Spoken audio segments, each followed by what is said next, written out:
So I think it's pretty clear this year that the base model iPhone 17 is the one to get for most people because it's the best one in terms of value, everything you're getting. It has everything you need and even want for the most part in a good smartphone. For example, the 120 Hz display, which is probably the biggest reason why this phone is all of a sudden so much better than the last year's base model. The bezels are also thin, just like the Pro. It has the always on display and it just looks great. The battery life, I'll talk about that. The cameras, it doesn't have too many, but the ones it has are pretty good, but we'll talk more about them.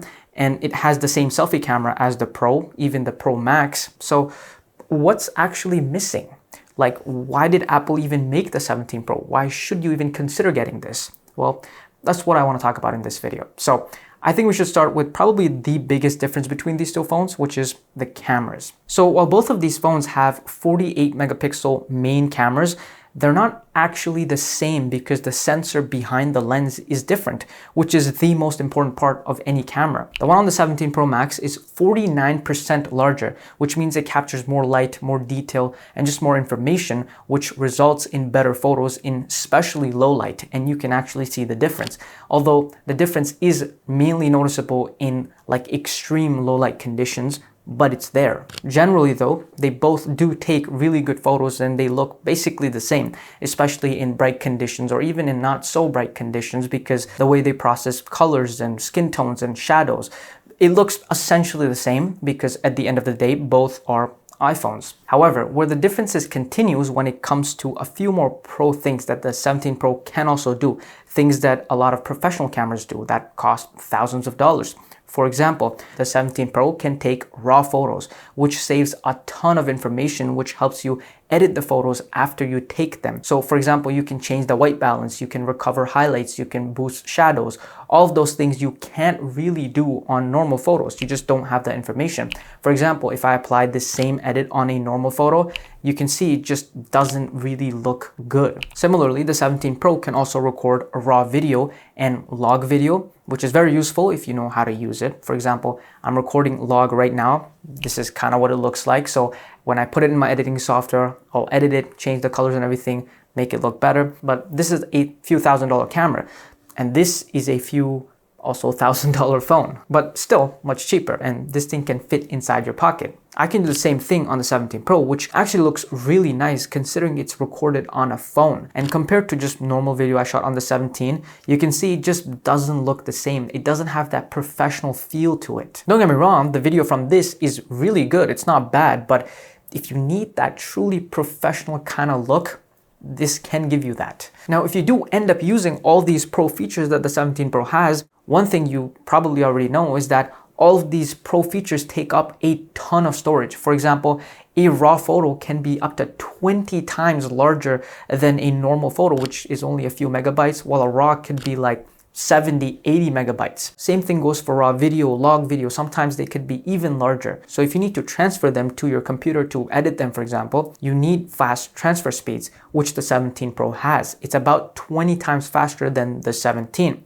But even if you are not using all these pro features, maybe you are connecting external storage to your phone, maybe just for copying and backing up your own photos and videos off the phone, maybe if you don't use iCloud like me. But with the 17, it's gonna take a while to transfer a lot of files. Even for AirDrop, did you know that you can just connect your iPhone to your Mac through a USB-C cable and AirDrop something, and it will actually use the wired connection for transferring that file.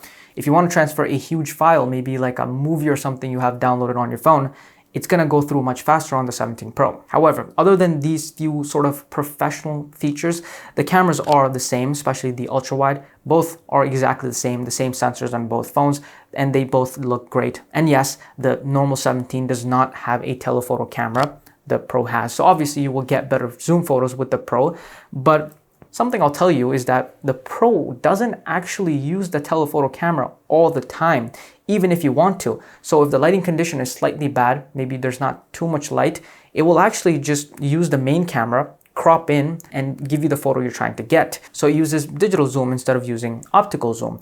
Now, sometimes this can give you slightly better results because the main sensor is better for low light, but in terms of detail, it's almost never better. So half the time you'll probably just be digitally zooming in and not actually using the telephoto camera. It's an issue on iPhones that Apple absolutely needs to fix. I've been saying this for a while, but it's been improved on the 17, I'll say that for sure, but it still exists. The second thing that I think is the biggest difference between these two phones, at least on paper, is battery life, because physically, the 17 Pro has a much larger battery than the 17. It's over 500 milliamp hours more, which is a pretty significant difference. However, this is the eSIM only model. If you get the one with the SIM card, you'll get a slightly smaller battery, but it will still be bigger than the 17. But for my personal use, everyday using these phones, I couldn't actually see a big difference. I can comfortably get well over 5 hours of screen on time on the 17 and still have plenty of battery remaining at the end of the day. Same thing on the 17 Pro. In fact, on the 17 Pro, I've been able to get 7, 8, 9 hours of screen on time and still have a few percent remaining at the end of the day, which is really good battery life. And the 17 seems to be very similar. However, in a controlled environment, if you look at, for example, the Mr. Who's the Boss battery test, you can see that the 17 Pro lasted a little bit longer. However, if you truly need like good battery life, like the kind of battery the 17 Pro Max has, then you will either need to spend several $100s more on the 17 Pro Max or get a battery bank. Me personally, I've been testing this MagSafe compatible battery bank from Ugreen. It has 10,000 milliamp hours, which is enough to charge both of these phones from 0 to 100% around 2 times, and very fast actually at 35 watts or 25 watts wirelessly because it supports Qi 2. So you can get the 17 from 0 to 50% in about 30 minutes. It also has a USB-C in and out port, which you can use to charge another device like an Apple Watch, for example, or you can use the built-in USB-C cable to charge a third device like AirPods, for example. Honestly, this thing is perfect for traveling because this USB-C cable also doubles as a carry strap. You can attach it to your backpack and other places. And because of this, you don't actually need to bring a separate cable because this USB-C cable also charges the battery bank itself. So I'll leave links below. Check this out. Number 3 is performance. And let me tell you one thing right away. Both of these phones are incredibly powerful. The A19 and the A19 Pro are both more powerful than the M1 Airs, and even this is a MacBook Pro, M1 MacBook Pro. Both of them are more powerful than this laptop. So here you have more than enough power for all kinds of tasks you're going to do, including gaming and whatnot. However, on paper, the 17 has one less GPU core. So technically the 17 Pro will be better, but I could not notice the difference, honestly.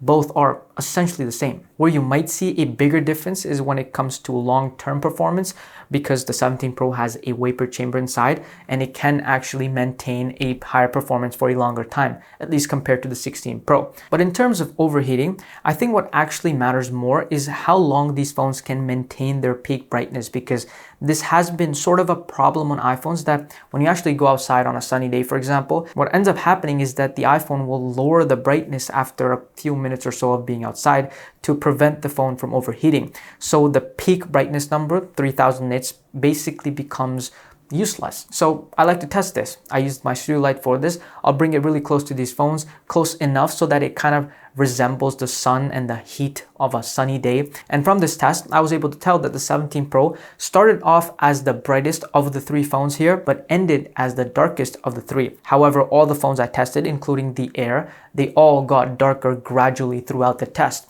Now, this wasn't a perfect test because I noticed that I put the 17 in a hotspot of the light, so it's the brightest in the middle. So potentially, the test could have been improved, but this should give you a really good idea what you can expect from these phones on a really bright, sunny day. Number 4, design and just the build quality of these phones. Now, I personally really like the design of the 17 Pro. Not sure about you, but it definitely doesn't look premium. I will say that, but it looks pro in the sense that it feels more utilitarian. Like this phone feels more like a tool than just a shiny, fancy fashion accessory or jewelry. And I kind of like that. However, as we know, it's very easy to get scratched and dented and whatnot, especially the camera plateau, the edge mainly. So in terms of longevity, the 17 might be a significantly better option because it has much less aluminum that's exposed. Mostly it's all glass at the back, which is much harder to scratch. So this might look a lot better like 5 years down the line.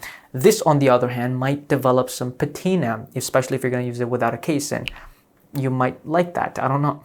But one thing I truly do like about the 17 is that it's lighter, about 30 grams, so it's just much easier to use this phone, and especially with one hand. And finally, the price, which is a pretty significant difference between these two phones. $300 to be exact, which is no small amount of money. So if you end up going with the 17 and you save that $300, you could potentially use it to get maybe AirPods or, some good cases or something for this phone, or maybe even the Ugreen power bank. So with this phone, you get like 98% of the 17 Pro, but for a lot cheaper. And it's worth it if you don't need the pro features this phone has, especially when it comes to the cameras, mainly I would say. However, if you need those extra features and you genuinely know you will actually end up using them, like me, then this is a pretty obvious choice. So if you end up getting the 17, you know exactly all the features you would be missing out on from the 17 Pro. However, if this is the one that seems better for you, then I'd also recommend you check out my full review of the 17 Pro. I went into a lot more detail about this phone specifically. So I'll see you there.